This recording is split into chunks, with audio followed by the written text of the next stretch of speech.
Hey guys, welcome to my channel. আজকে যখন আমি বাইরে বেরোই তার আগে ভেবেছিলাম যে আজকের ভিডিওটা আমি খুব ভালোভাবে বানাবো, কিন্তু এই যে ক্যামেরা নিয়ে চারিদিকে ঘুরে গেছি, কিন্তু ভিডিও বাটনে ক্লিক করিনি, যেটা আমি সবসময় করে থাকি।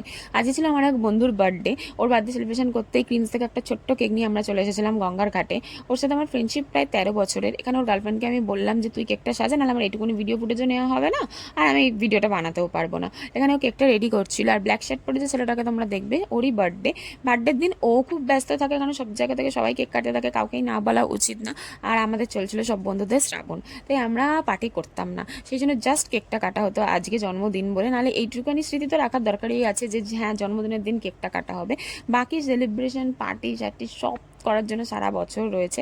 এখানে ওকে বলছিলাম যে ঘুরে দাঁড়া, নাহলে আলোটা পাবি না, ফটো ভিডিও ভালোভাবে আসবে না। পরে গিয়ে বলে যে ফটো ভিডিও ভালো করে তুলতে পারিনি। কেকটা কাটার আগে প্রায় 30-40 সেকেন্ড, 1 মিনিট, 2 মিনিট কত কিছু যে বললো। আমি লাস্টে বাধ্য হয়ে ভিডিওটা বন্ধ করে দিয়েছিলাম কেকটা কাটার সময়, কারণ আমি ধরে দাঁড়িয়েই আছি।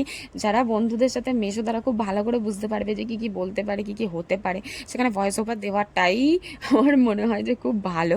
লাস্টে কেক কাটার ভিডিওটা আমি ওর লম্বাই নিয়েছিলাম, মানে ভার্টিক্যালে নিয়েছিলাম, যাতে ও বাইরে ছাড়তে পারে নানা জায়গাতে। আর আমি যেহেতু ইউটিউবের জন্য ভিডিও করছিলাম, সেই জন্য আমি এরকমভাবে ভিডিওটা করছিলাম। লাস্টে আমি বন্ধ করে দিয়েছিলাম। তার মধ্যে এখানে স্প্রেটা নিয়ে আসা হয়েছিল, স্প্রেটা দিয়ে ওকে ভর্তি করে দেওয়া হয়েছিল। এইভাবেই আমরা ছোট্টর উপর দিয়ে সেলিব্রেশন করে নিয়েছিলাম। বাকি সেলিব্রেশন পরে হবে, বাইরে কোথাও ঘুরতে গিয়ে হবে, বা অন্য কোনো দিন অন্য কারো বাড়িতে হবে শ্রাবণ মিটে গেলে। তারপর আমরা এখানে বাবাকে প্রণাম করে বেরিয়ে যাচ্ছিলাম, যে যার মতো বাড়ি চলে গেছিলো। ওর অন্য জায়গায় আবার যাওয়ার ছিল, অন্য জায়গায় চলে গিয়েছিল।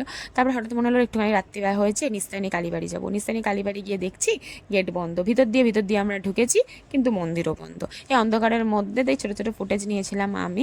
যাই হোক, বাইরে থেকে মাকে প্রণাম করে আমরা